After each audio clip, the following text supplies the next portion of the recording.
ما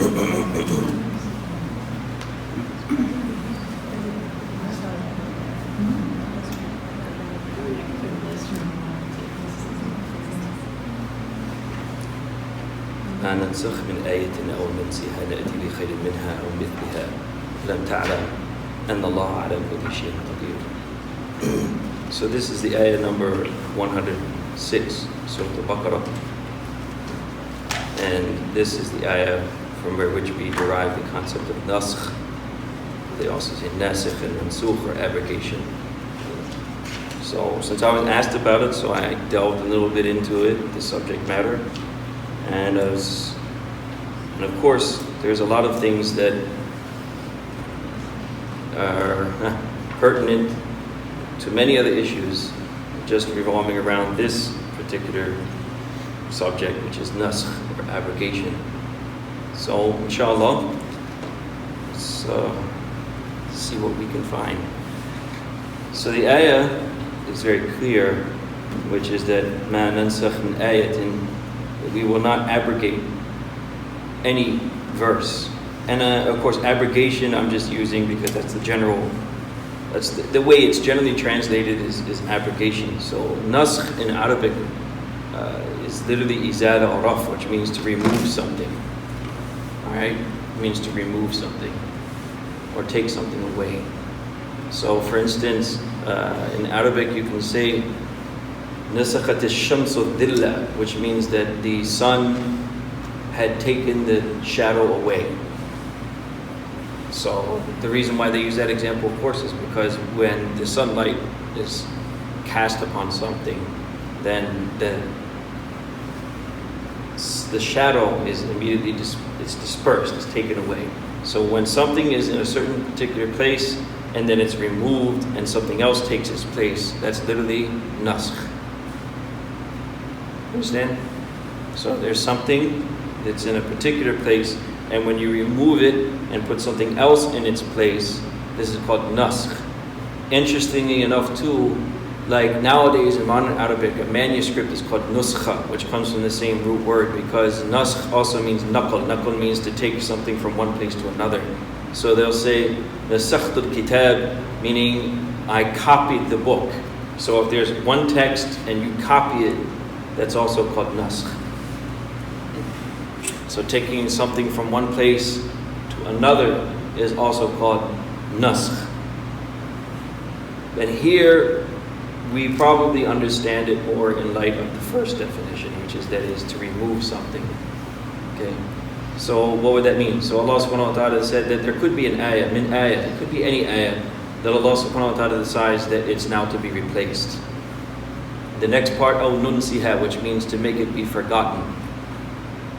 So there are certain ayat of the Quran, and even some say whole chapters, whole surahs that were initially recited by the Prophet ﷺ, and then he was made to stop reciting them, so they were literally forgotten, if you will, and they're not part of revelation of Quran. But then he says, نَأْتِي بِخَيْرٍ مِنْهَا. نَأْتِي بِخَيْرٍ مِنْهَا is that if we decide to do that, as an example, if we decide that a certain ayah is to be replaced, or a certain ayah or a certain surah even is to be forgotten, then we will bring something better than it. أَوْ مِثْلِهَا, or at the very least, something equivalent to it. Which also is kind of, like the saying goes, you can't remove a myth except the like of it. You understand the golden rule there, that you can't take something away without replacing it either with something better or something like it. Because removing something always implies some type of negative connotation, correct? If you're used to something, I'm used to sleeping in a particular type of bed, and then that's taken from you, and now you have to sleep on the floor. Human beings don't like that, correct? We don't like being, if something's going to be taken from me, then I want it either to be the same, the replacement should be the same or better. No one would ever like that something should be removed or taken from them for something that's less than what they have experienced or they had. Does anyone do that in their right mind? That's what I'm trying to say. No.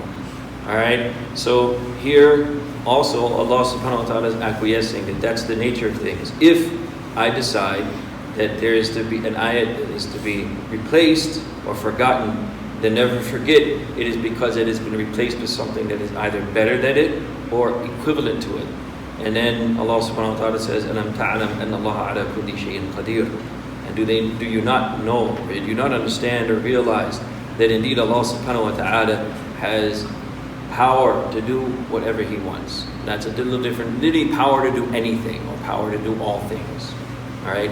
This is in reference, of course, Qadir is a noun that is derived from Qudra, which is in reference to Allah's attribute of omnipotence, if you will. Alright? Now, I've discussed that probably many times before, but it's always good to go over these things again, refresh our memories, that what does Qudra mean? Qudra is Allah's sifa, it is His attribute, which denotes absolute power. And what we mean by that, which is very important when we define these things, that Allah subhanahu wa ta'ala, in reference to anything that is rationally plausible, and that's very important when we define these things, because if someone asks us a goofy question, frankly, like, can God create a rock that He cannot move? Understand? It's a goofy question. Why? Because this is not rationally plausible. It's in and of itself a contradiction in term. Right? That the statement itself is irrational. But there's also other things. When a Christian says, well, if God is all powerful, why can't He become a man if He so wills? The answer is the same, because God becoming something is, again, irrational. It's a contradiction in terms. It's no different than saying a square circle. So such a thing cannot exist in real time. We can imagine such absurd type of concepts, but they cannot exist what? In reality. So when we say what is possible, we say that things that already exist, that we see, that are plausible and tangible, but in regards to them, there's certain factors that we know that rationally we can conceive of their existence or non-existence. Right? You following me so far? So whatever it is that we observe in the real world, there are certain things that we can say about them that we know that they are all plausible. In other words, this desk, and I've said this many times, its size, it's all of its dimensions. All of those are things that in our mind we can conceive of them being different. Is that correct? Right.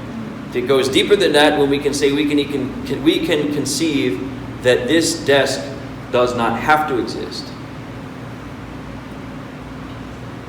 It does exist. We're not arguing that. It's in front of me right now. It's real.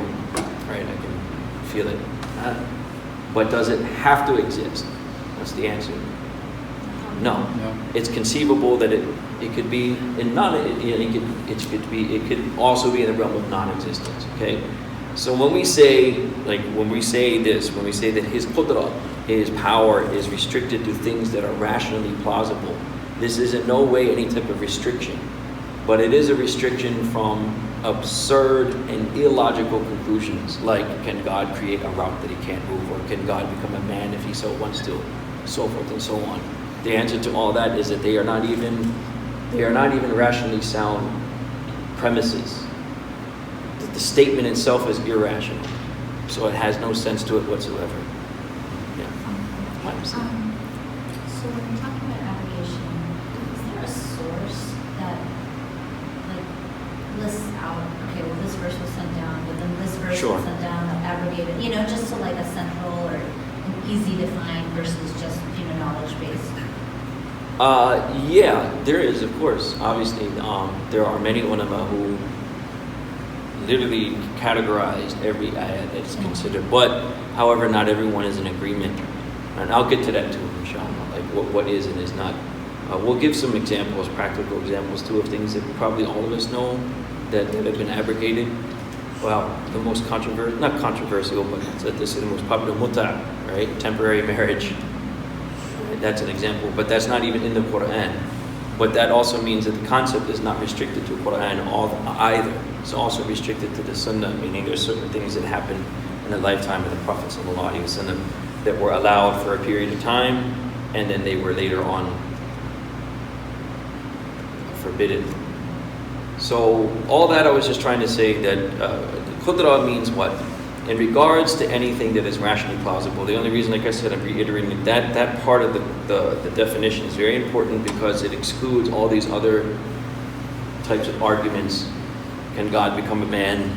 Can God create a rock that he cannot move? Right? It excludes that. We're talking about things that exist in reality and that are, again, logically plausible, not absurdities. So when you look at it that way, we have to ask the question, Allah Jalla Jalaluhu, being the Hakim, being the ultimate lawgiver, not only just in terms of sending revelation, but in terms of everything that exists. Okay? He creates all of us. The whole khalq wal amr.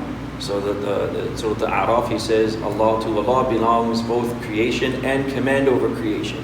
So even in terms of the universe itself, everything that exists in the universe, Allah Ta'ala, He's in complete control. Correct?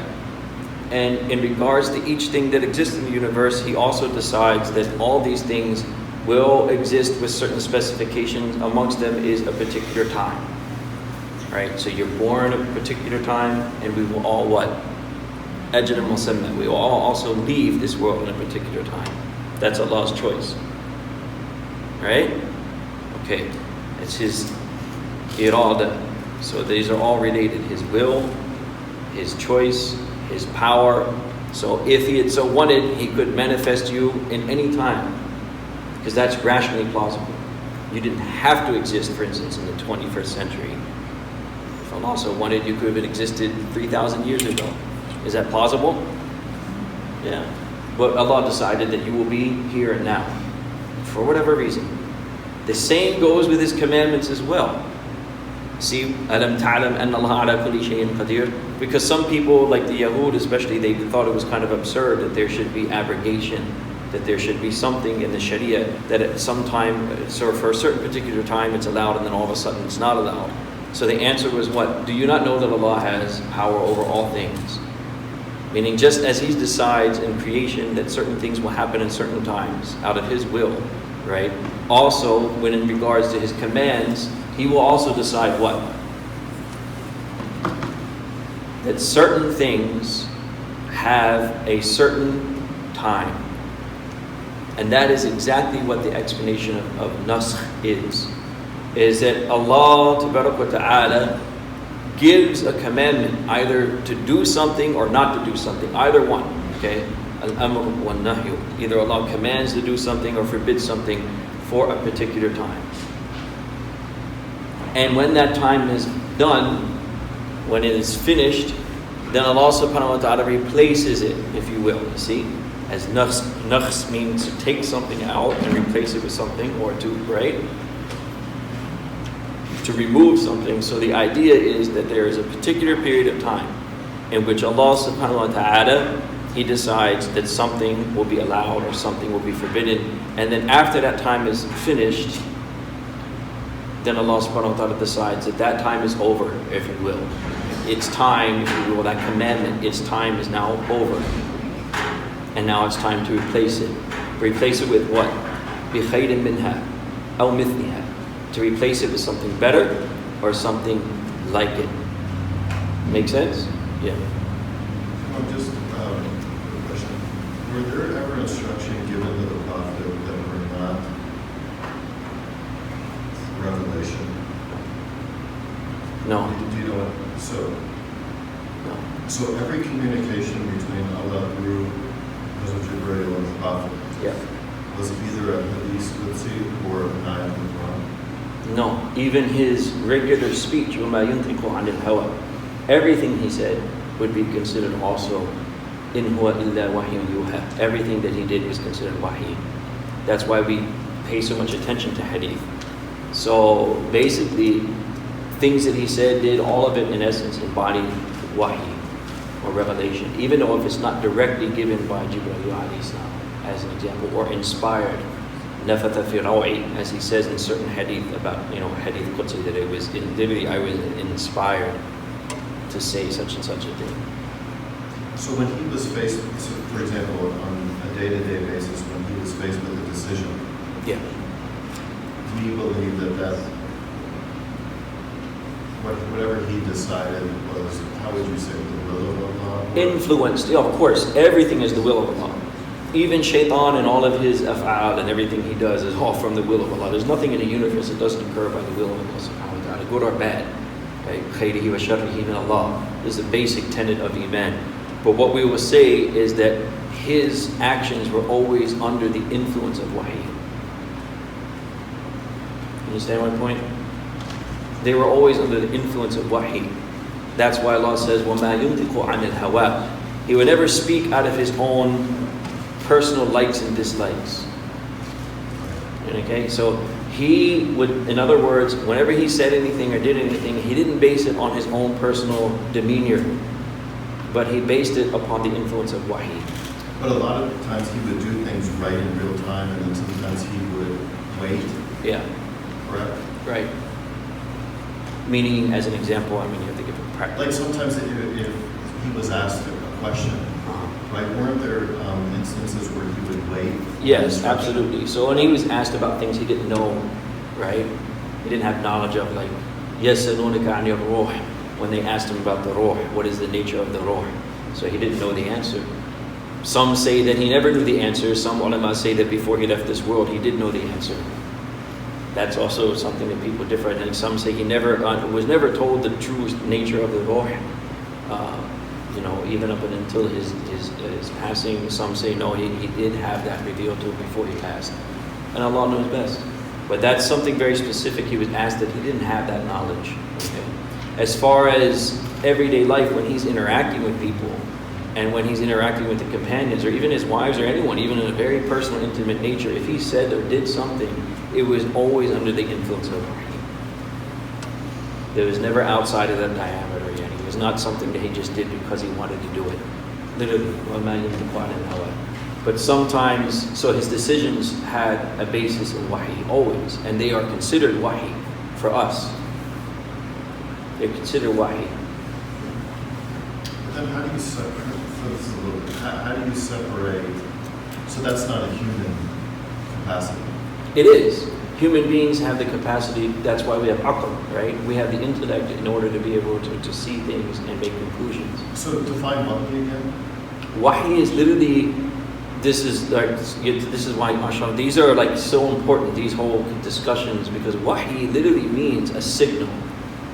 Literally, al-ishara, that is done very quickly. Like even if you're, like, for instance, if you're in a crowd and you just look at someone and say, like, do something like that, you motion to them to do something, and they do it because they understand what your language is there, right? They understand your sign language here. So they say, okay, that's wahi, quite literally. The word is actually used in relation to the shayateen. But in the shayateen, the yuhun, it's a verb based on wahi. So shayateen communicate through what's called what? Wahi. In other words, they are able to send signals to each other from very vast distances very quickly. And that's how they communicate. So wahi literally is like a very quick and way of communication, or even subtle. That's included, quick and what? Subtle. Two things, subtle and quick. But it's understood what is being said, if you will. Like Morse code. That's a very poor example, but that's the best I guess we have as humans. Well, now of course we have, mashallah, these things, but Morse code, something like that. It's not. It's subtle. It's quick. That's literally wahi. That's what it means. So even inspiration, wahyul qalam. There's a book called wahyul qalam, the inspiration of the pen. Right. So someone's just inspired. It's not something that it's like so obvious, but it's just internal. There's that inner voice, and then they just are creative. Right. They are able to do incredible things. So the literal meaning of wahi is that. In terms of Sharia, this is what we're saying. In terms of Sharia, it is whatever Allah subhanahu wa ta'ala inspired to any prophet, okay, in order for them to be a lawgiver. That's the key word. Especially a Rasul as compared to a Nabi. So a messenger, one of their primary purposes is to teach people what is halal, what is haram, and so forth and so on. Right? That is literally what Sharia means. It's to teach them a way. It's to teach them a pattern of life. So this is halal, this is haram. This is how you get close to Allah. This is how you remove yourself from Allah's pleasure, so forth and so on. So that person now has to be basically what? They have to be inspired from the divine. So the aql of any prophet, the intellect of that prophet is always conscious of and aware of what they're doing, unlike you and I, who many times circumvent our aql and just do what we want, correct? Whatever emotion is there at that time dominates, and we just say, oh, well, forget what makes sense. I want to eat, or I want to do this, or I want to do that, right? So a prophet is not like that. That's why you may have come across certain hadith where he was sleeping, and the malaika were arguing whether we should wake him up or not, so he can hear our conversation. And what was the answer? No, because he's asleep, but his heart is awake. See, the heart, the intellect is actually, if you were to put it in a place, the place of the intellect is the heart. It's the heart. So what is the point that he was conscious and he was aware even while he was sleeping. So he does understand and know exactly what they're saying. Even while he's sleeping, if you could imagine. That was the state of the Prophet. You understand what I'm saying? So even while he's sleeping, he's conscious. And he's aware. And he's very aware of what's going on. That's why he wouldn't need to make wudu, for instance, if he woke up from sleep. Because he's conscious. His body's at rest. But his rational faculty, he is completely conscious. So the wahi comes to him, he immediately understands all of its application. If it comes in the form of Quran directly. Do you understand my point? Okay. So then when he got wahi, he understood automatically all of its applications. And so after that, he would know immediately in any circumstance how to apply it. That's why we're tasked with following him. Because you take the wahi, you could, initially, if it was just a book given to one man and then he recites it to you, then obviously you can interpret whatever is being said to you in whatever way you like. Correct? But that's why we're tasked with following the Prophet, because we're saying that the Prophet was the one who understood truly how to enact these things. That his aql, his intellect, it was like, he got that, the bayana, as the Quran says, he understood completely what these things meant. So when he enacted something or said something, that in itself is the tashrih, or the explanation of the Quran. And that's why we say wahi is categorized in two types. One is matlu and one is ghayru matlu. Matlu means that's which is recited, which is the text of the Quran itself. Ghayru matlu is that which is not recited, which is basically the sunnah of the Prophet. And when we say sunnah, we're taking into account the whole, forgive me for using this expression, but the whole shebang, right? That's why we say it wasn't just what he said, it's also what he did, it's also what he approved of, so forth and so on. Does it make sense? So he's also following the, like you said, consciously in his actions? I would say consciously. Consciously. Very consciously. Much more consciously than, and he's not like, again, he, as they said, as the Quran itself says, إِنَّمَا أَنَا بَشَرٌ أُوحِيَ إِلَيَّ. Yeah, I'm just a human, but I receive wahi. So that's the big difference. Meaning more than any other individual, he is always conscious of that. Always. There's never a second where he's not conscious of it. Even if he's engaged in what would seem to be mundane activities, he's still conscious of it. That's why otherwise we wouldn't be told to follow him. Ati Allah wa ati Rasul, obey Allah and obey Rasul. There's no way Allah would tell us follow this person unless that person literally was immersed in that state and was conscious of that wahi all the time. All the time.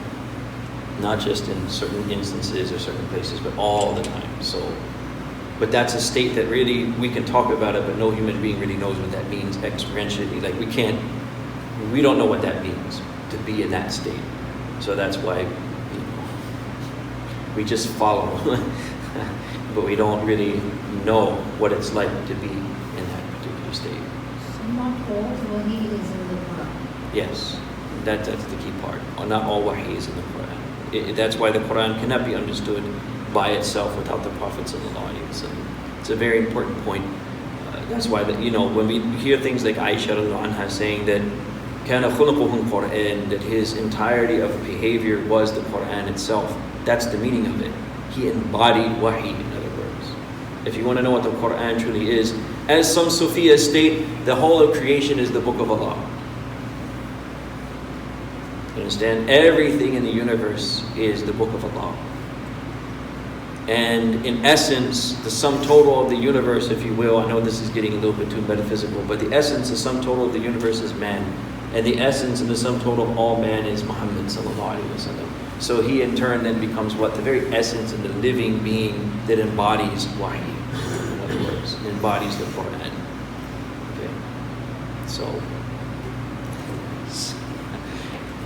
that's a little bit on the deep side, but alhamdulillah, nonetheless, mashallah, there's a lot of benefit to their conclusions because it's true.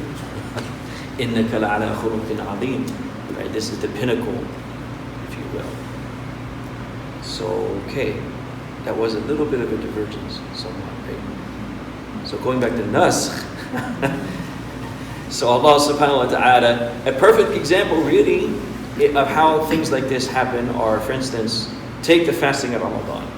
So you have, just to give you an example how a commandment can be of different types, certain commandments are called muwaqqat, which means they are given for particular periods of time. So, about Ramadan, what does Allah say? فَمَنْ شَهِدَ مِنْكُمُ الشَّهْرَ فَلْيَصُمْ. Whoever witnesses this month, meaning whoever witnesses the coming of this month, who witnesses the hilal, the month has started, let them fast. But the point is that here's a commandment of Allah that is very particular to a very particular time, right or wrong. So much so that you cannot intend to do any other form of fasting during Ramadan. So if you woke up in the morning and you said you wanted to do a nafil fast, for instance, it doesn't work. There is no fast except the fast of Ramadan, during Ramadan. So you understand my example? To understand how naskh works, there could be, that's why Imam Maturidi described it not as like an abrogation per se, but as that a particular command lasted for a particular period of time and then it was changed. So can that happen? Well, obviously, look at this case. Look at the case of fasting in Ramadan. It is a particular command for a particular time that does not occur outside of that time, right or wrong. And even within that, are there exceptions? Because فَلْيَصُمْ, meaning anyone who sees the month come in, they should fast. But are there exceptions? Right, so even then, there can be exceptions. There's istithna, there's takhsis al-umum, meaning it's very possible and within the realm of Allah's qudra and power and His irada and will and who Allah is, that He can do whatever He wants. Anything's possible. He can make everyone fast, He can give exceptions. Is that possible, rationally? Okay, so Allah is the lawgiver, He can decide that in this time, this is what you're going to do. Except for so and so and so and so. Cannot Allah do that? Alam ta'lam anna Allah ala kulli shay'in qadir. Of course, that's Allah's prerogative. So in the same way, can He take an ayah and replace it?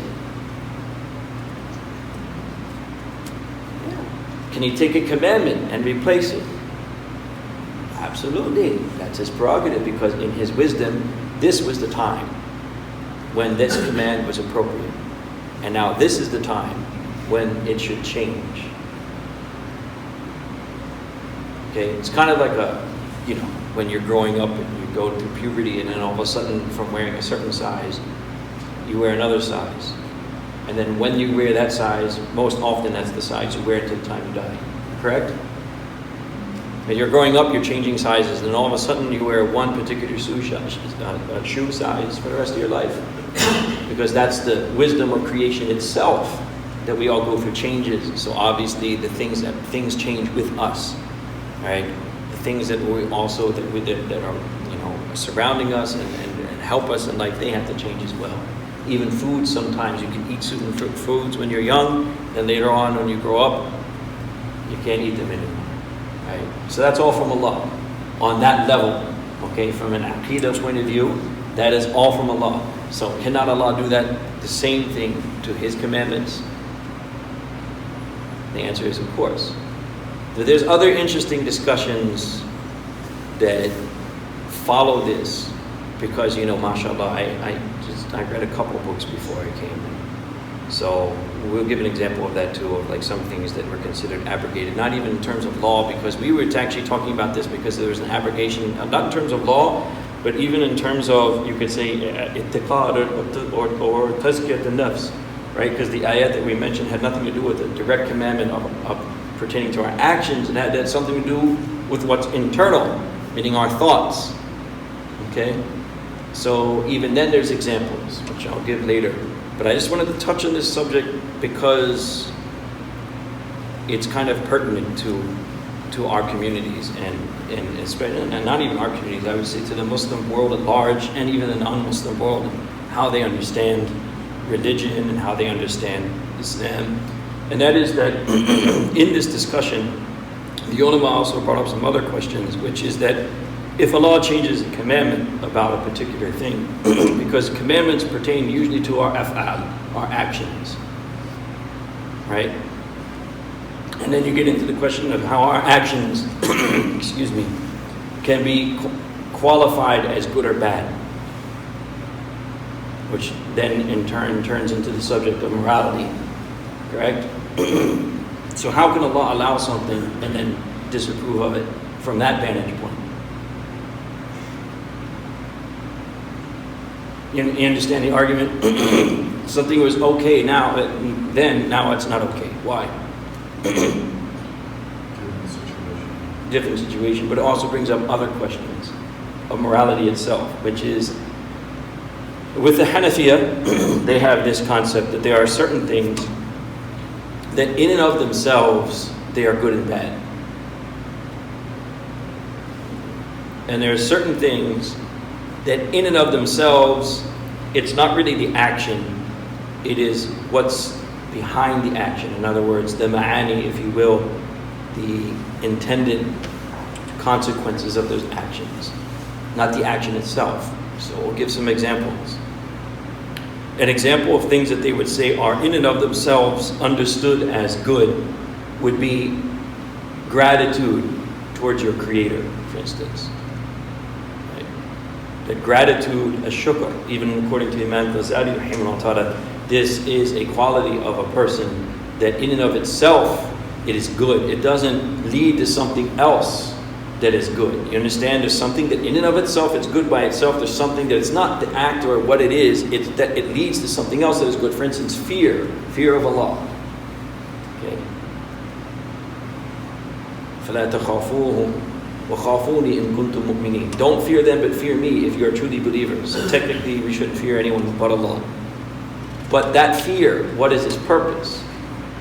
Is it the fear itself that's good, or is it because it leads to something else? So some scholars would say it's not the fear itself that's good, it's the fact that it leads to something else. Whereas gratitude in and of itself is a good quality. Does it make any sense so far? It's a little bit, yeah, okay, so I'll try to bring it down a little bit. But that's an example of what they say, that in and of itself is a good thing, to be grateful. Okay. There's other things, now this is really going to shake us up, and I like doing this because, seriously, this is a big thing in our communities all across the world, is that we're attacked usually in regards to the Sharia, right? As compared to the postmodern liberalism that we're living in, and it's, even so far as to go as they would even question its morality, right? They use big words like barbarity and so forth, and so forth and so on. So let's bring up a real complicated philosophical question. Killing. Is killing in and of itself bad? This is a deep question.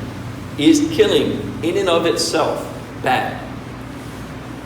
But right. Oh, killing everyone obviously is a problem, but then again, even if you were to take it on the level, let's say you're God, would killing everyone be bad? And the answer is no. It's your property. You do with your property as you will. That's a literal definition of al-malik. يَتَصَرَّفُ فِي مُلْكِهِ كَيْفَ يَشَاءُ. You own it for real, meaning it's really your property. You can do whatever you want with it, and no one can question you about it.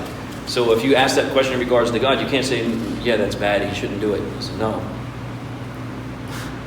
But we're talking about in regards to us. So even then, the answer is technically, there's no real way, either logically or even scientifically, especially, Sam Harris says that there's a certain amount of the population that we should get rid of. It's called natural selection.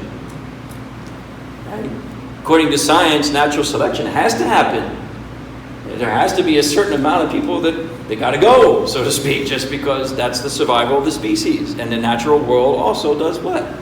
That's what natural selection is based off of. When you look out in nature, what happens? In order for other things to survive, what has to happen? Things have to die. Right? So killing in and of itself, technically the scary answer is that by itself, no. By itself, it's not a bad thing. So how has it become bad? It becomes bad, that's where the question comes up. Well, either because, society has its own, subjective morality, who should be killed and who should not. Criminals should be killed if they commit murder, for instance. And then even then you have a discussion of the death penalty, blah, blah, blah. Right? So even the Sharia, the ayah that we like to quote often, because obviously we're under the spotlight and everyone thinks and assumes that we're the most violent people that ever lived. So we often try to break off that tension by quoting certain ayat of the Quran, like what? Save a life. Right. Man qatala, right. Whoever kills one human soul, كأنه قتل الناس جميعا. Right? It's like he's killed all of humanity, which is fine. This is great. This is wonderful. It is the Quran, and this is something we abide by. However, is that true in every case? Are there cases and times when the Sharia says, وَلَكُمْ فِي الْقِصَاصِ حَيَاةٌ, that in qisas, in these penal punishments, right, in for instance the death penalty, if you take it like that way, there is what? There's life. So there are certain cases where the Sharia says, well, yeah, this is the general rule. No life should be taken and it is sacred. However, there are scenarios and times and places where taking a life is necessary. And in that case, it would not be what? It would not be considered immoral or bad in and of itself. And there are plenty of cases for that, self-defense. We can even take that further and put it to things like Izzuddin ibn Abd as-Salam, rahimahullah, is a great scholar in our history, and he even went so far with this discussion as to even talk about vegetarianism. Because taking a life, it's the same. When we say qatl, when we say taking a life, we mean in a very general sense, across the board, whether it's human beings or animals or anything, taking life in and of itself, it is, if it's bad, well, then you see, this is the question he proposes, that eating meat too should be something that's what? It's bad. And he would say, actually, his argument that by itself, yes, it is something qabih. That was his argument. It is something that is repugnant morally. But it becomes okay by what? By Sharia. In our case, our answer is by Sharia, okay? The Sharia, not just something rational. Like, so these guys, these vegans and everyone else can figure it out on their own, right? But how could he even use those words when the Prophet did? How could you use a word like repugnant if it's an action the Prophet That's the whole point. We would say that in the sense that when the Prophet ﷺ does something, again, it's what? It's wahi. So he's showing us the parameters. That's why I said Sharia is our parameter. We understand it through the Sharia, okay? Because God knows best when and where. If something becomes relative, when we break it down and we say that to take life is relative in actuality, when you really think about it, without any emotions attached. Most people have soft hearts, so they're going to answer, oh, yeah, it's a bad thing, right? But if you remove your emotions and you really think about it rationally, like as a scientist or atheist would think, they'll tell you, yeah, natural selection, right? I mean, there's a point in time where killing becomes necessary. That's the hard answer. But our answer to it all would be, okay, if it's relative, then who decides what's right and wrong at that point? Who decides what's good and bad? Who? Allah. And the Prophet ﷺ, again, now that we understood, he's part of that equation. If he did it, then it cannot be called something that's what? Like you said, you can't use that word repugnant morally. You understand my point? Yeah. Like in the situation, the Prophet ﷺ ate meat very sparingly. Right? Yeah, see, I've been... So then, like, how do we so the limits then in that? Because I know Umar al-Imam as Khalifa required or suggested that people eat meat not every day. Like he had them alternate days, decreed it. Suggested, yeah. So here's the thing, to answer that, because, okay, yeah, this is a big, now in our community in North America, I think, specific, you can't get away with this in Pakistan, that's for sure. All right. But in North America, we have this new thing coming out. I'm not going to give any names, but I've seen some of these ulama that have also suggested these things based on the fact that the Prophet ﷺ barely ate meat. But there's some considerations. Number one, the Prophet never ate, period. He ate very little, okay? And number two, you have to remember that the diet of the Arabs, in fact, some countries are still like that. Mauritania is still like that. The diet of the Mauritanians primarily is meat, and you know, I mean, that's all they have. Like, you literally don't have anything else to eat but meat. The Arabs in the time of the Prophet ﷺ were not much different. Dates and meat were like their staple diet. That's pretty much what they survived off of. But they just didn't, in the time of the Prophet ﷺ, because of the things they were going through and the hardships, they didn't eat as often. Okay, and the proof is that, like you said, Umar ibn Khattab, he said that for a reason, because during his time, obviously now the Muslims were much more well off financially. So they started to eat meat more often. Now, like, I have to be frank about that, I won't get too detailed, but there's a hadith in Muwatta of Imam Malik where Umar was traveling and he had to take a ghusl before Fajr, you get the point. Okay? And he said, because we're eating more meat than we used to. You understand, like physically, yeah, we're getting this problem because now we're eating more meat than we used to. Before, we didn't eat as much meat, so we didn't have this much, harara in our body, this much heat in our body. Now, we're eating more meat, more protein. It's a physio, you're doctors, you can figure it out. Some of you are doctors, right? You can figure it out. More protein means what? So he made the connection. He said, we're eating more meat. Now, what?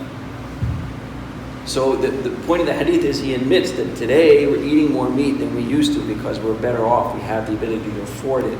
And the reason why he would say these things, they're not like a ruling, they're suggestions, because it was just like other times when he suggested people should, for instance, he told the people in Syria, عَلَيْكُمْ بِالشَّمْسِ فَإِنَّهَا حَمَامَةُ الْعَرَبِ, that you should make it a point to go out in the sun because that's the bathhouse of the Arab. Why did he say that? Because people, when they moved to Syria, the Romans had built all these bathhouses. That was the vogue thing. So everyone started, taking like these, go to the bathhouse and, wear nicer clothes. Everything's fine now. We're living. And he said, no, keep you, especially for the Sahaba. He wanted to keep that kind of like simpleness and harshness of life. You understand my point? It was more of him trying to tell them that I don't want you to change that much, that now that you've got the good life, you forget where you came from. You see, so all these were more of suggestions. They weren't like a Sharia hukam that you should not eat meat. It was more of like, you guys are changing now. I can see the change. You're wearing nice clothes. You're going to the bathhouses. You're eating meat every day. Calm down a little bit. Remember your roots, basically, is what he's trying to say. Remember where you came from so that you're not so used to this lifestyle. So there's a world of difference between making a Sharia conclusion and then like seeing, all these circumstances and saying that, because the idea is that no one can really restrict a person's diet when it comes to eating meat. But having said that, of course, medically, right, it might not be a good idea to eat whatever, what do you call it, nihari every day, as delicious as it is, but that's probably not the best plan. Like I'm gonna eat this every day. So that's the idea, but you can't really, from a Sharia perspective, you can't really regulate it. You understand what I'm saying? But we can say also that the Prophet ﷺ was obviously very conscious of and aware of health. Alhamdulillah. He did say, وَعَلَى جِسْمِكَ حَقٌّ, your body has a right over you. So your body is a vehicle, it's on loan, it's not yours. So just like you would take a rent-a-car and try to bring it back with gas in the tank and, no damage. Same thing goes with our physical bodies. We should understand it that way, that, but it's a different thing to say it's Sharia. If you say it's Sharia, now you're saying it's something that people will be responsible for in the Akhirah. In other words, then Allah will ask me, why did you eat meat? So, Allah Akbar. So what am I going to do now, right? That's a problem. But if we can suggest it as more like, It's like a nafs control. That's it, yeah. Now we're going into a different realm. This is tazkiyah. And when we talk about tazkiyah, we should not eat much, period. We should learn how to control our intake of food. That's a different subject. What's called gluttony, shahriut ta'am. It's the first thing Imam Ghazali mentions when he talks about bad qualities. So that's considered pretty much unanimously by all the spiritual masters, if you put it that way. that overeating is definitely a spiritual disease. Like I said, it's in the Bible. Gluttony considered one of the major, right? So obviously, that's a separate issue. But yeah, so you have two things. One is the bare minimum sharia, which is like you do this much, you'll be okay.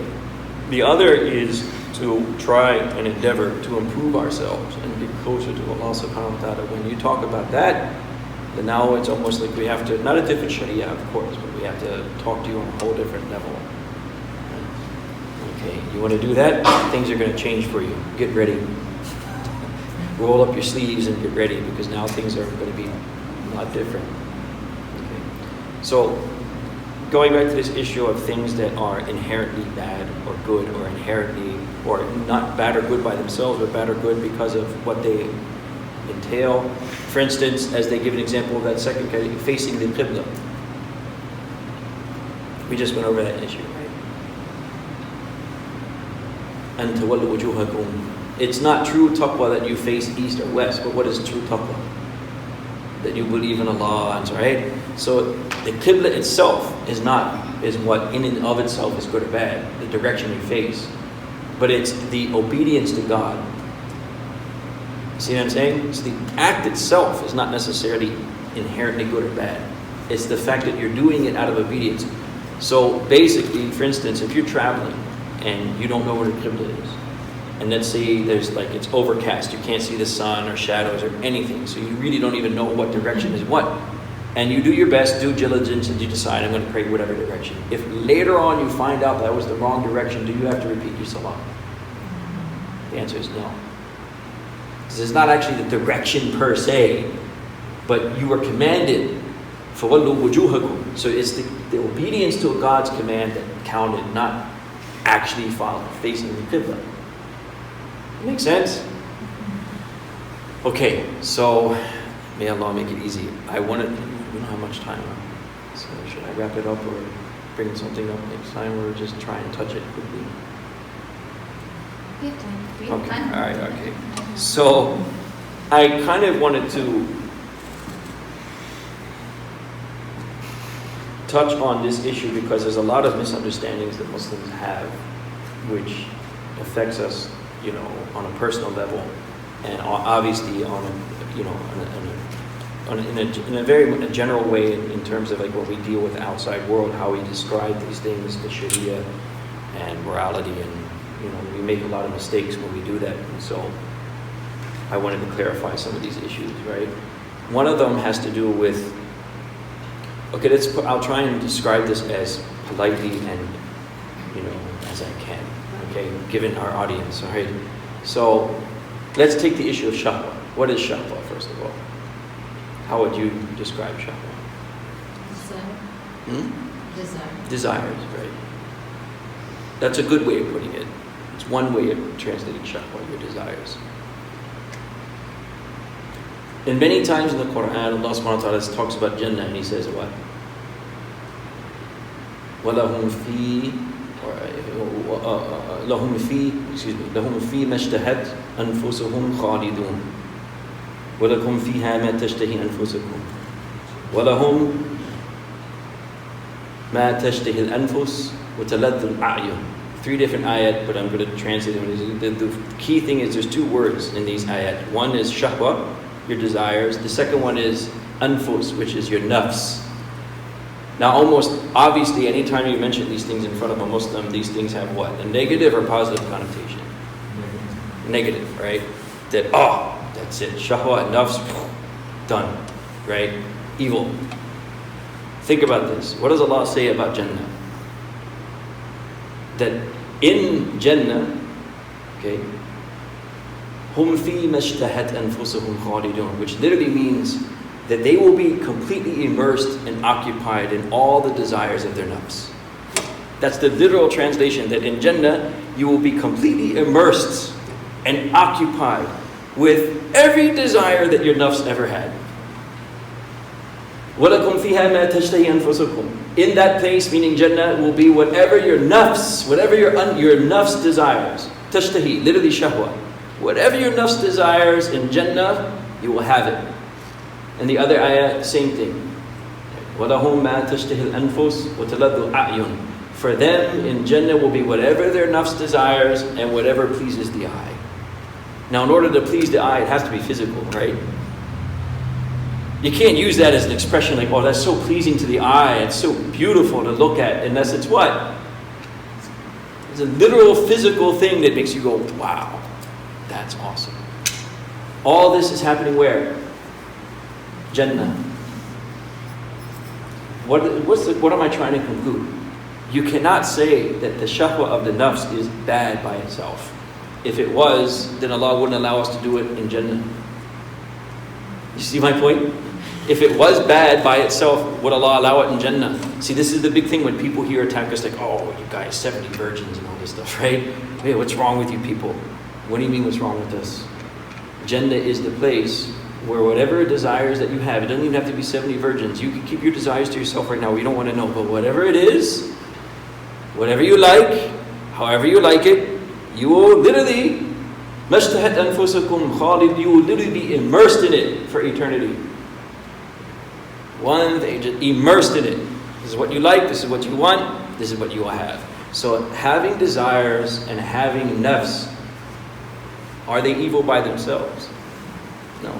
Even Ibn Hazm rahimahullah ta'ala made a brilliant conclusion. He said hawa, another word that we use negatively, right? Hawa means, again, most people would translate it as desires. Hawa actually means your personal taste of what you like. Okay? Like, I like these things. He said, in and of itself, it's not condemned. It's condemned when you follow bighayri ilm, when you follow without any knowledge, meaning you just simply follow your personal tastes rather than following knowledge and what you know to be right and wrong. You get the difference? So, but having a personal like for something or liking certain things, is that wrong? The answer is no. The Quran does not disparage that. So the human nafs, right, it has shahwa, it has hawa. These things by themselves are not bad. Okay? The key proof to that is that in Jannah, you'll have all of it. Whatever it is you like, however you like it, it'll be there for you. Right? Literally immersed in it. Right? What does it become problematic? It only becomes problematic, basically, when you think that your Jannah is where? Here. This is our big beef with everybody else. It's not that you have desires or that you want to live a good life. You're not intelligent enough to think about the reality, which is what? If you just even thought about death alone. Because if you talk to most non-Muslims, if you bring up death, how does that subject go? Right? It's a no-no. And even if they acknowledge and acquiesce, like, yeah, I'm going to die, who cares? I'm not going to think about it. Just live your life to the fullest until the time comes. That's the whole point. Because what does death do when you really think about it? I remember the first time I was told about death by my parents. I remember what it did to me. Because initially as a child, any human soul, you have your nafs, you're thinking, I'm in this new wonderful world and I can enjoy myself, I got my whole life, I can do this, do that, right? Your nafs, your shahwa. I can do this, I can do that, I can have fun, I can play, blah, blah, blah, blah, blah, and all of a sudden you're going to die. Whoa. Hold on. I can't do these things, can I? Because death, that doesn't make sense. I'm not here to enjoy myself because I'm going to die. Not only me, but everyone, you too. Yeah, we're going to die, you're going to die, your brother and sister, everyone's going to die. And you say, wow, there's the big... And then on top of that, when you're told you don't know when you're going to die either. So if a person accepts that reality, what natural, logical conclusion will you come to? Is this the place to enjoy myself? No. Because I'm going to die. What does it matter? See what I'm saying? It almost even in some ways actually takes all the hope out of you, right? Like, what's even the point then of me? First the world was to be discovered, now the world is just a place for me to die. What's the point? Right? You see what I'm trying to say? So that's the big kicker. They don't want to accept reality. So what's even worse, as Allah says in this, تَدْرِيجُهُمْ مِنْ حَيْثُ لَا يَعْلَمُونَ, then what Allah does to some people is that He makes everything go their way. We live longer lives. We're more satisfied. Now our laws are there to protect us so we can literally do whatever we want, right? And we have this. So it makes them appear as if they're where? I can live long, I'm healthy, I can do whatever I want, I got the power and the ability, even legally, to do whatever I want. No one can question me, no one can tell me what to do. This is literally what? And now you understand the hadith at dunya, Sijnul Mu'min wa Jannatul Kafir. a prison for the believer and a paradise for those who do not believe. Why? Because they in their concept, their worldview, this is the time, this is the place, right? But for us, we'll say that, you know what, it's not a problem that you have shahwa. It's not a problem that you have nafs. The problem is you're misplacing it. The literal definition of dom is to put something where it doesn't belong. You're misplacing it. You're not in the time and place and space to be able to do that. You're in the dunya. Dunya is all about tests. Dunya is all about trials, right? So while you're here, understand what you're going through. But that goes to other issues too, which I was going to bring up, but we don't have time for that. But basically it goes into other issues that we have to deal with, marriage and things like that, right? Remember one thing. That issue in particular is the first thing that Allah subhanahu wa ta'ala says when He talks about shahawat is what? Hubbun nisa, the love of women. And that's not to offend women, but that's just the reality, right? Meaning what? This is the primary. After everything else comes food and cars. And this is the strongest part of people's shahwa. Now, having said that, what do we say in Islam? Is it a bad thing? Because Christian theology, they believe it's a bad thing. In their worldview, that's a bad thing. In Islam, we say, no, it's not a bad thing. It's one of those things that I said before that in and of itself, it's not evil. It's all relative to what? How and where it's expressed. And that has reasons too. Because obviously, if you say that shahwa is not bad, but you just do whatever you want, then what is the result of that ultimately? Chaos, right? People just running around, and that's, by the way, what's going to happen in the last days. But the Prophet ﷺ already said that what will happen is people will do this right in the middle of the street, in front of everyone. And then the one person who has enough taste to say, can you at least just like go to the side somewhere where someone can't see you, or they'll think that, oh wow, this guy's so prudish. Right? Like the people of Lut alayhi salam said to him, إِنَّهُمْ أُنَاسٌ يَتَطَهَّرُونَ. Like they're prudes. They want to be pure and nice and good, and they don't want to party with us. You understand? Like, what are these guys? And that time it'll reach the point where literally people will just do that, and you'll be considered like, wow, what's wrong with this guy? Right? This is what we do, right? So what's the issue? The issue is this. We though, too, I've seen in the Muslim community, we don't acquiesce that this is a real human, this is part of us, okay? And there's actually nothing wrong with it.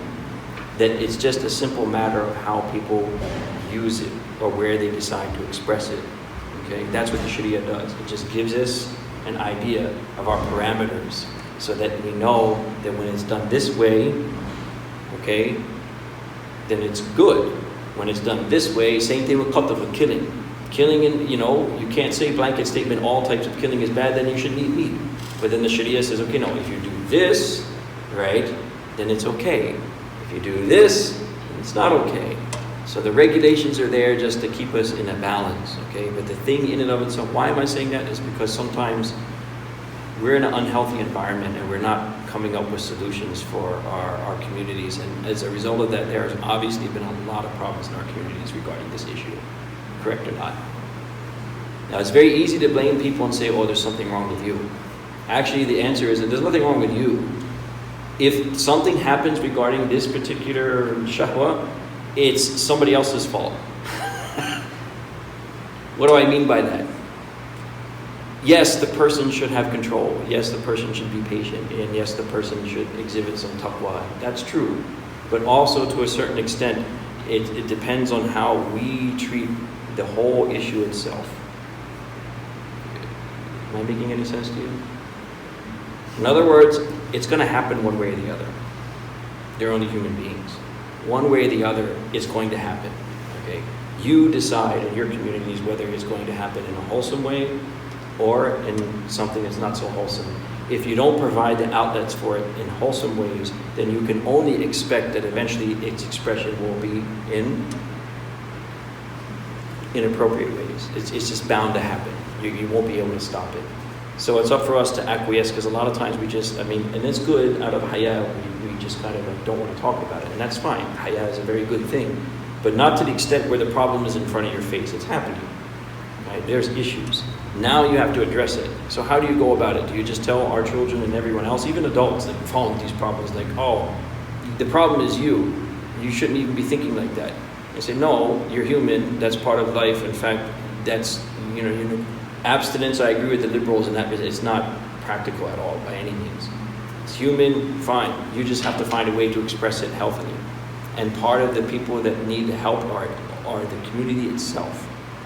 You understand? Because obviously marriage is a communal issue, is it not? Is it a communal issue or not? Yeah. It takes a village to raise a child, that's what they say, right? So in all of those issues, we have to figure out ways. And the reason why I brought that up again is like sometimes I think what I've observed in many Muslim communities, we've been so influenced by colonialism that we have a British Victorian worldview of morality when it comes to those issues. And that's a whole other subject in itself. We have a British Victorian worldview of those issues, not an Islamic worldview. And I can tell the difference because you read books of the past about these issues and you read books now, it's a world of difference. Muslims in the past, no doubt, they had haya and they had modesty, but they were not so prudish as to never understand nor accept nor be honest about that issue. They were completely 100%. Okay? But you know what I mean? Nowadays, it's like we don't even want to think about it. So if I talk to people about their children, right, in school, and it's just, oh, my son is, or my daughter is an innocent masoom bache, they'll never do anything bad. You know, they'll never really, especially considering the environment, because that does count. You know, if you're living in an environment where everyone is not like, you know, like this society, obviously, there's a problem with that too. It's the opposite end of it. It's hyper, you know, in your face all the time, and you can't expect that when people are living in that environment that there's going to be, oh, I'm masoom bache, mashallah. All I care about are my books. You know, like this is all that I'm worried about. I don't think about anything else or worried about it. It's unrealistic. So you have to open up the discussion with people and let them know at least, okay, there's nothing wrong with that. That's fine. You're a human being. Like, and it's just a matter of doing what? Let's develop some way of making sure that everyone has the outlet that they need in the halal, and that the haram become. I know it's a big task, but it's very important. And it starts with the attitude. So, Inna Allah la yughayyiru, this is my new slogan for everyone. Inna Allah la yughayyiru ma biqawmin hatta yughayyiru ma bi anfusihim. Allah will never change the people until they change what's in themselves. So the first step is what? Acknowledgement. And then what? Willingness to change. It's like acknowledgement. You have to first acknowledge, okay, yeah, there's an issue. And then willingness to change, just do something about it. Then Allah subhanahu wa ta'ala will allow you to do practical things. Any questions before we wrap up? And that's you said time period then and now. So what is then and when is now? You mean from Naskh point of view? Yeah. It's whenever, if you could chronologically, this is why, to answer your question about like why people have a difference of opinion of Nasikh and Mansukh, you have to be able to chronologically find the time period in which you're claiming that something was allowed and something was not allowed. So in essence, you have to be historically, you know, you have to have a certain knowledge of the seerah and ta'arikh and the revelation asbab al-nuzul, the revelation of certain ayat. Then only can you make a connection that, okay, this came after this, so that abrogated that. As an example, in spiritual matters or like aqidah, you know, there's an ayah which says that, you know, Ya ayyuhan nas ittaqullaha haqqa tuqati wa la tamutunna illa wa antum muslimun. All people, fear Allah, or have taqwa, if you will, as much as Allah should be feared. Haqqa tuqatihi, which is almost impossible. Okay? Fear Allah as much as He should be feared. And do not die except in the state of Islam. And then later on, chronologically, another ayah came was فَاتَّقُوا اللَّهَ مَسْتَطَعْتُمْ. Have taqwa, fear Allah as much as you are able to. You see? Instead of as you should be feared, now it's as much as you can.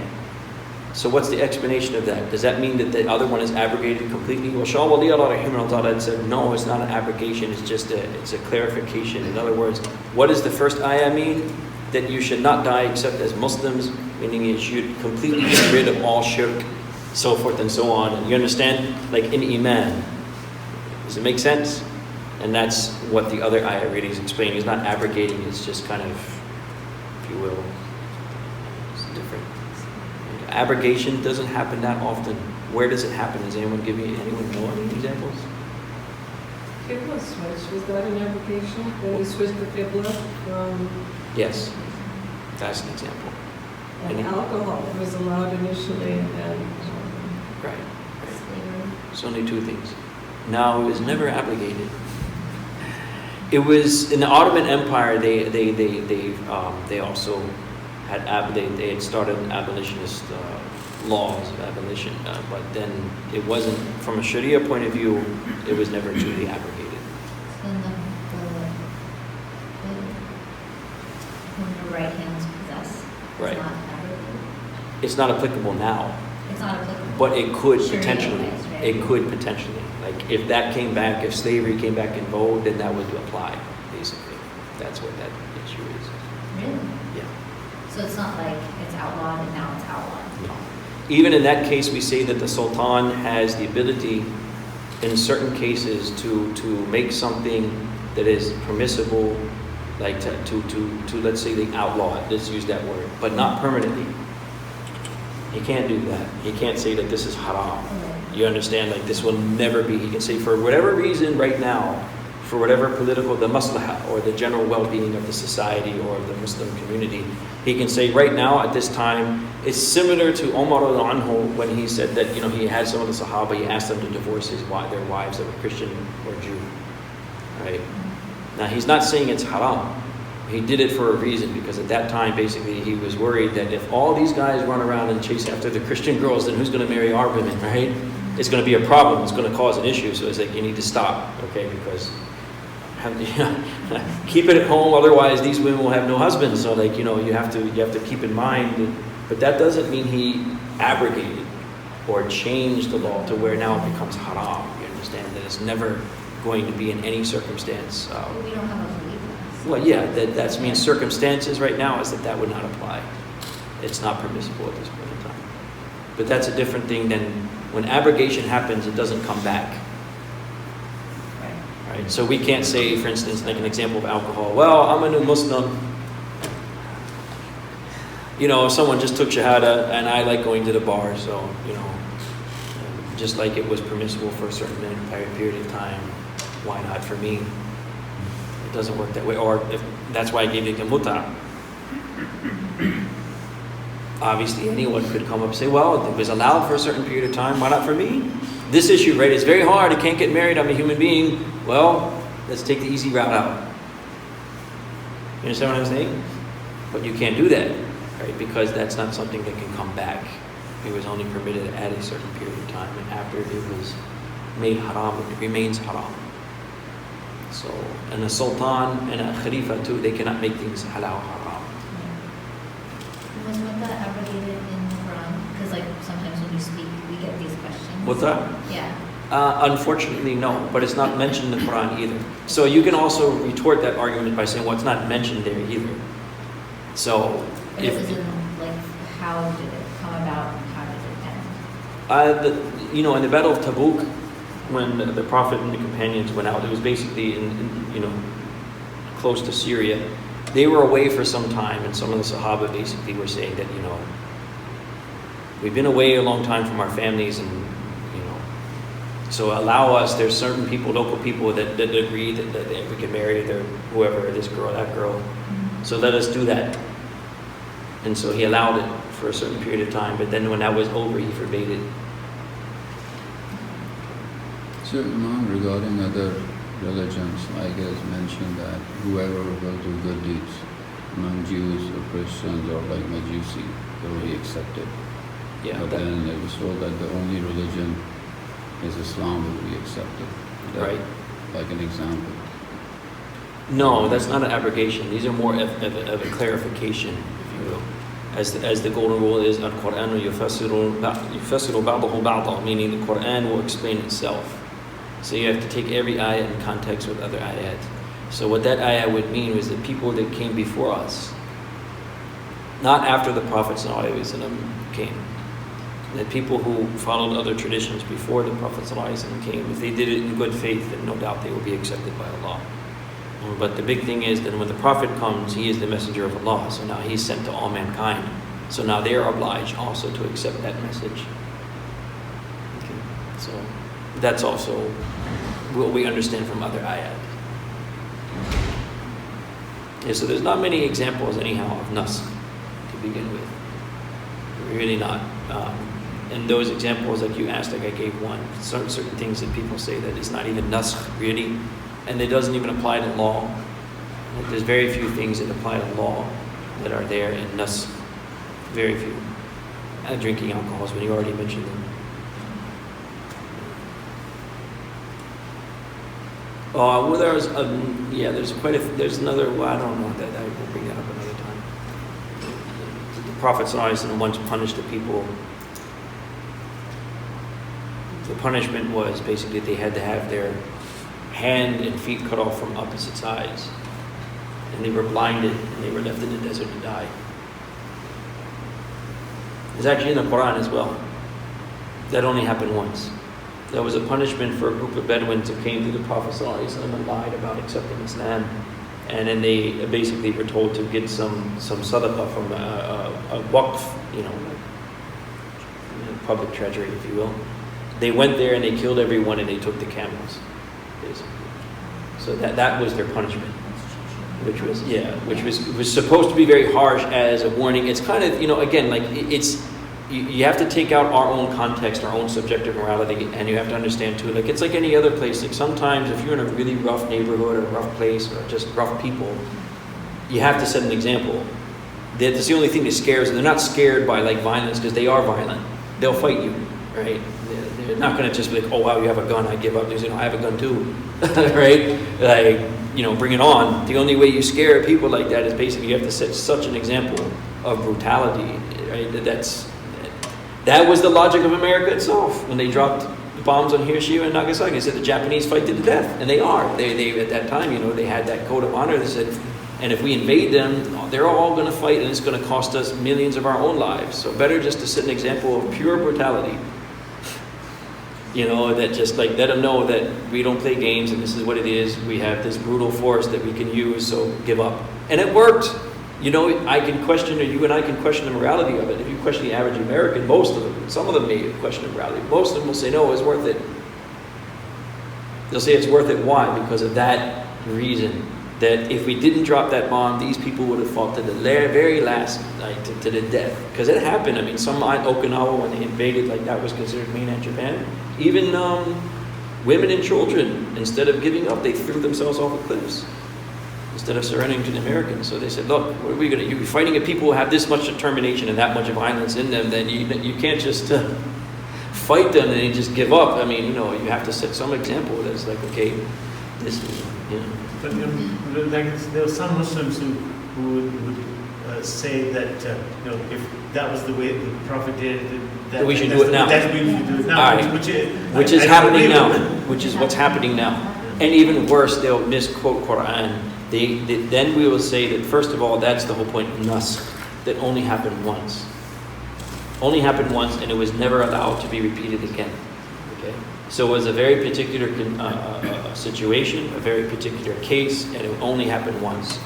After that, the golden rule of the Prophet ﷺ when it comes to warfare is that you are not to kill any non-combatants or any women and children, or even like priests or rabbi, anyone who is seeking refuge in a religious place of worship, so forth. It's very clear. Right? That's very clear. So you can't use the idea that if they do it to us, we do it to them. Okay, you see what I'm trying to say? If they do it to us, if they attack our civilian population, then we'll attack theirs. That doesn't apply. And even in that case, this wasn't attacking a civilian population. These were a group of criminals, okay, that did a crime, and they were punished, and very particularly these people. But in warfare, different set of rules. In warfare, you have to, because you have to remember too, even in warfare and jihad, the purpose is not killing itself. Right? It's not killing itself. وَالصُّلْحُ خَيْرٌ. Right? There's a lot of things, mashallah. That's a modern idea of some Muslims, some tafsir they brought out there that basically Islam means that we have to be in a perpetual state of conflict with other people. That's not true. You can make treaties, you can stop fighting. There's a time and place when you fight, and even then, like I said, it's very clear what are the rules in regards to warfare. But yeah, that's why, it's good to know and not to just take things out of context, correct? Because that's the whole issue. If you take it out of context, then, you can make up your own religion if you take the Quran out of context. Really, honestly speaking. I can find a way of making everything halal if you want to, if you just read the Quran by itself. Yeah. I know this is a radical question, but in the cases where you have this extreme violence, Israel, right? Yes. The concentration camps in China, the genocide in 50 countries. So how do you, in that case, we're against extremism, right? That's our stance. But if it was my house being bulldozed and my neighborhood being, sure, my reaction would be very different, sure, right? So that's a very hard thing. How do you not say, well, we need an atomic bomb? I'm just saying, I understand. No, that's what I mean. If you look at it from a human side, I'm not saying they're right, but if some kid in Iraq joins ISIS, for instance, Daesh, right? Yeah, it's wrong. Daesh is wrong. They're even not justified from Sharia even. That can, again, if I grew up in that environment with all that hopelessness and destruction, can I really say that I don't understand or empathize why people would do that? I would say, well, no, as a human being, obviously, it's the same thing as a human being. If they do something wrong, you can't just look at them and say, you're khabith, something wrong with you. Why did you do that? It's understandable. They committed the haram because that's the situation they were in. It's still haram. Meaning, ISIS is still ISIS and not just from that point of view, but as a human being, obviously, people in those kind of conditions, it's very hard to ask them to react in any other way. What did you expect from them? What would I do? Like you said, if I saw my own family being blown up in front of me out of nowhere, obviously, I'd be pretty mad. I'd want some revenge. If Allah forbid, if someone killed my daughter in front of me, that's it. I wouldn't be able to think rationally. I would grab the nearest gun next to you and just that's it. Everyone's got to go, because that was wrong. But then the answer, how would you then be able to get those Muslims to be able to take that human emotion and channel it in a positive way? There's only two answers. One is through tazkiyah, and the second is you have to have a sultan. You have to have a general authority, which everyone respects and tells them that, okay, look, no, we'll have our time. We'll be able to fight and defend ourselves and, and to protect our families and everything that we value. But under my command, meaning he should be wise enough to understand and keep them within the limits of personal revenge and all of that and crossing the lines. But without that, tell me how would it happen? That ISIS head, he says that I'm the Sultan, right? He's the Khalifa. Well, come on, whatever. Yeah, great. Self-appointed Khalifa, and then, that's just, Maybe that's why they just follow him. Exactly. It's crazy. So even in the time of the Prophet ﷺ, he prevented many Sahaba in Fath Mecca from even saying certain things to the Quraysh. You understand? But if he wasn't there to kind of watch people, then naturally some people would want to take revenge. After all this time, you did what you did to me. You look at imagine Ammar, right? Anhu, his mother was killed in front of him. After all this time, you did all these things to me. Now I have the chance to take some vengeance. Any human being normally would say what? But the Prophet himself was there to do it, to keep control of everyone. No, everyone remain calm. Don't say anything. So without that, sometimes that is the importance of having sometimes central authority. No offense to anyone, you really need sometimes that one person is just going to stand up and say, no, listen, everyone, calm down, follow the rules, right. Because otherwise, obviously, any human being would want to take. If you didn't, you're not human. I could only imagine, like I said, if someone killed my daughter or something. It's over. As a person, as such a human being, there's no way. May Allah help the Muslims. This is the tragedy of all of these things. We have really, I'm not saying, of course we should make dua and we should be concerned, but it's other than that, we have really, they just know, and then people would want to sometimes, I think about certain countries too and what's going on with Muslims for so long. It's Myanmar and all these places, wow. Why not just become Rambo? The Rambo 5 or whatever was actually in that. It was funny. It's actually he actually went there and saved them. But why not? Like, but then you have to think again. This is not going to help anyone ultimately. Vigilante justice won't help anyone ultimately. It has to be a concerted effort. A real concerted effort. Meaning not to get into politics, but there has to be central authority, a standing army, all that good stuff. Like economic power. Because that's part of war too. I mean, it is. It really is. When you have the money and the resources, you can talk even louder than your guns can. But that's it. They do have the money, but that's the thing that like again, if we're going to talk about politics, another like very sad. Yeah, we have the money and we could tell them, exactly. But you know what happened? You saw what happened with so and so when they went to China, right? Yeah, exactly. And not just them. The only people who spoke against is Turkey. Every Muslim country is either quiet or says we don't know what's going on. Even Pakistan, unfortunately. Yes, especially Pakistan. Like this kind of pictures. They allowed to make it. Yeah, it's. Well, the only good news is that the way of the universe, Allah has created everything, is that this only lasts for so long. It is some of the wisdom in that is, in a lot of ways, our life is significantly easier than people 100 years ago and 200 and 300. Like our survival is easy, our food is easy. Even in the poorest of the poor countries, life is easier now than it was before. Absolutely. And so are some of these things there to test us, because the basics of life are no longer a test for us. The scary thing is, ultimately, what did the Prophet ﷺ say when he said that these days would come? Yeah. He said two things. حُبُّ الدُّنْيَا وَكَرَاهِيَةُ الْمَوْتِ. You will love the world and you will hate death. If all the Muslims tomorrow decided that luxuries are not important anymore and I'm ready to die, the world would change. Think about it. 1 billion people saying that, you know what? Enough is enough. I don't care anymore. Our honor and our deen is more important than just getting by and not being bothered. 1 billion people decided that, even internally. See, it's not a matter of even saying, just internally they decided enough is enough. And Allah Ta'ala will provide. That's the whole meaning of, that's why this is my new logo, like I said. إِنَّ اللَّهَ لَا يُغَيِّرُ بِقَوْمٍ حَتَّى يُغَيِّرُوا مَا بِأَنفُسِهِمْ. Allah will not change the people until they change themselves. So if we decided that tomorrow, then Allah would immediately make the way out. Now you got 1 billion people who won't stand up for it anymore and are willing to die. Now what was China going to do after that, or anybody else? Nothing. It's okay, all right, sorry. Sorry about everything. Didn't mean to do it. Now let's be friends, but we're not willing. That's the whole point. Why do our leaders see? This is the wise thing to understand. Our leaders are only representatives of ourselves. That's the hard pill to swallow. They represent us, whether we understand it or not. I don't mean that you like what they do. I mean that whatever problems you see in them, if you take a good look at yourself, you'll see it in yourself. So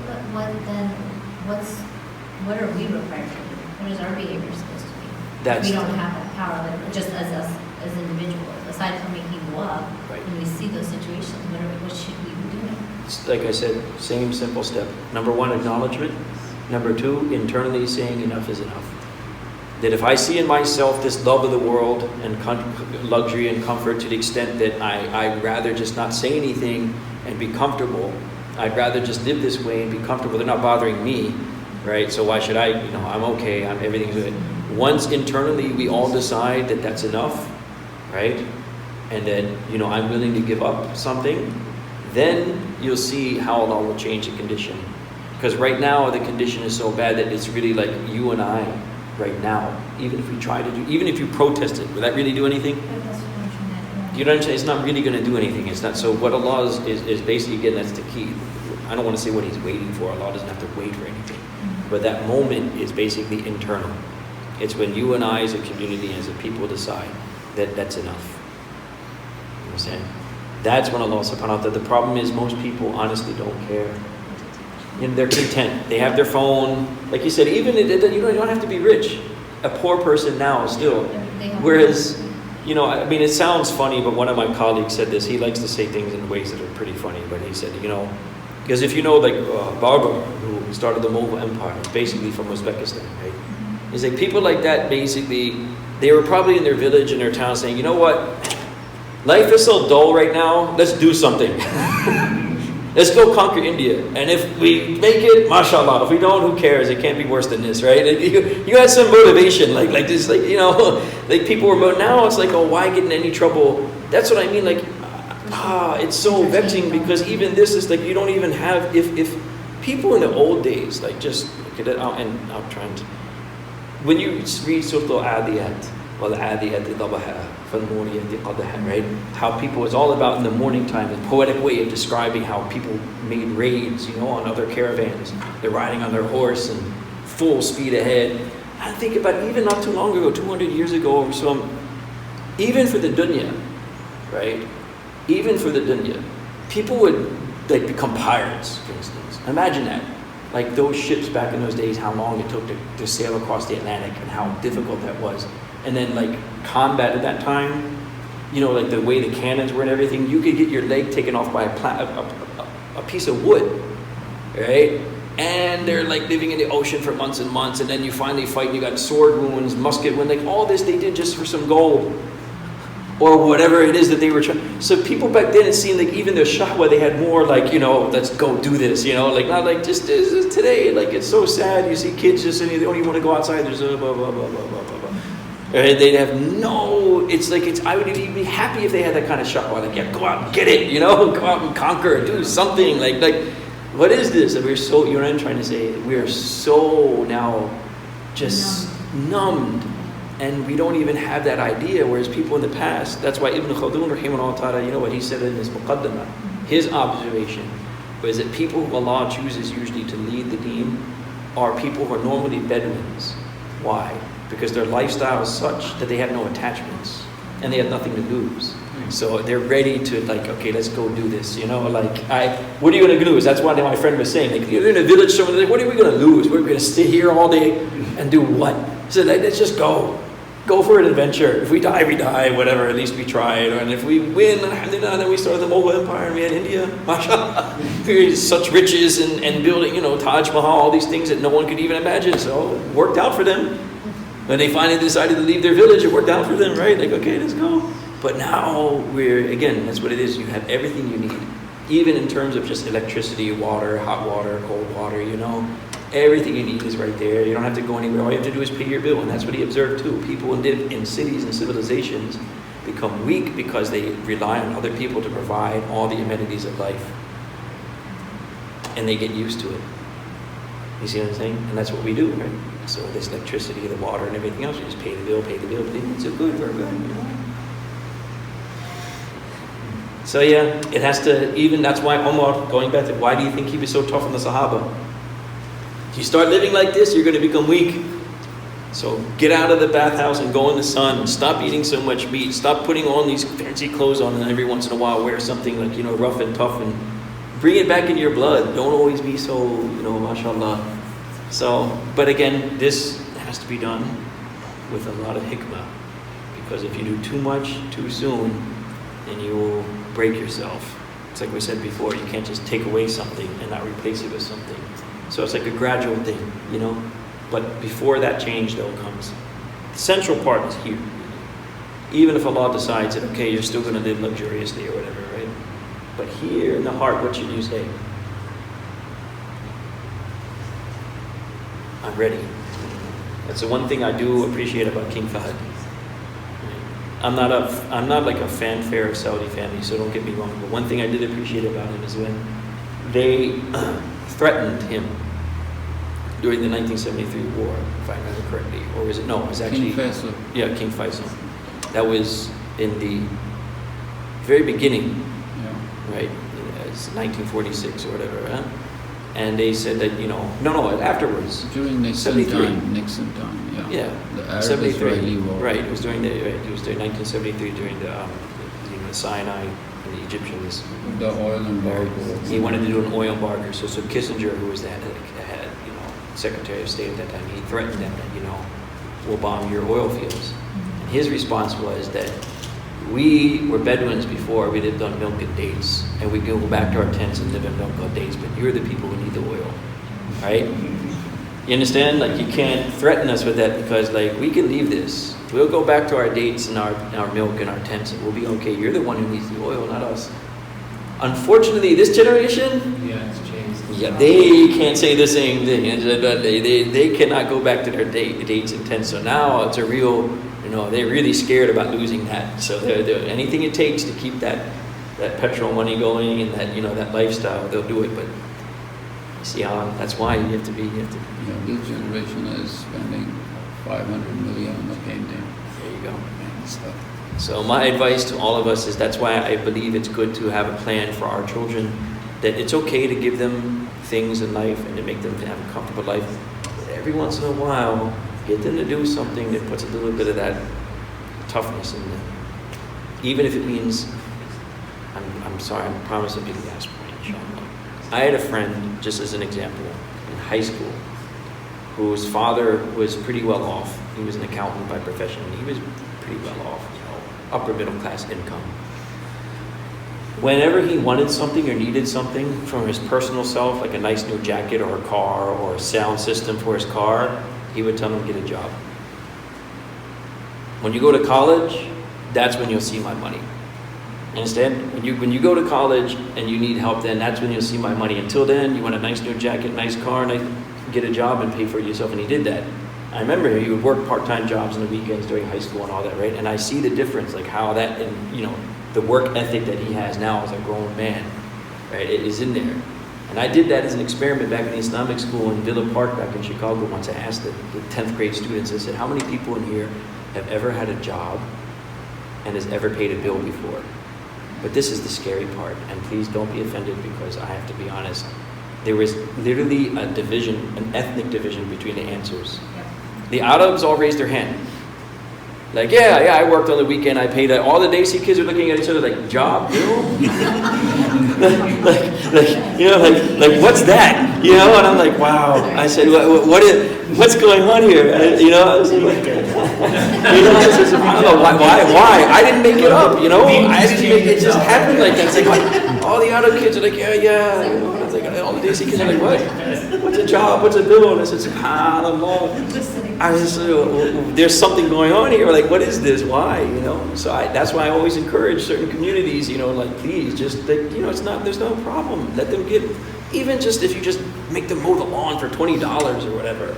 But just give them a sense of life is not that easy. You should do it, but then people look down on you.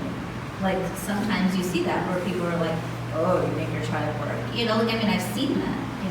Why should we pay attention? We should pay attention, but we just have to change our mindset, Right. with this stuff. That's the whole point. Plus, you have to be the trendsetters. There's a reason why the Prophet said in the last days that those will be following the true path of the ghuraba, the strangers. Meaning, you will get criticism. You will see people looking at you like, what are you people doing? But you have to be the trendsetter. If you don't become the trendsetter, if someone doesn't break that trend, I had a good friend back in Chicago too that did that with young marriages. He was in college still. In an Ivy League college, prestigious university, he told his parents, I need to get married. They said, no way. He went to Pakistan himself and found a bride and came back. And think about it. In a Desi, that was a big, the whole community, oh my God, look at what so-and-so did. He just went and just got married by himself, but you know what happened after that? Others did it too. Yes. After he did it, then they started getting scared, like, oh, if we don't do this, then my beta is going to run off and marry such and such girl. That's it. Okay, we'll do it for you. Don't worry. It actually worked. It definitely caused some problems in the beginning. Everyone was like, oh my God, what are you doing? But be the trendsetter. After a while, people will get it and say, okay, mashallah. Okay, Faz, you have 2 action items. We knew to pay attention. When I smile my ear. Allah Ta'ala make it easy. Do we pray Zohar, Imam? Can you pray Zohar, inshallah? Yeah, inshallah.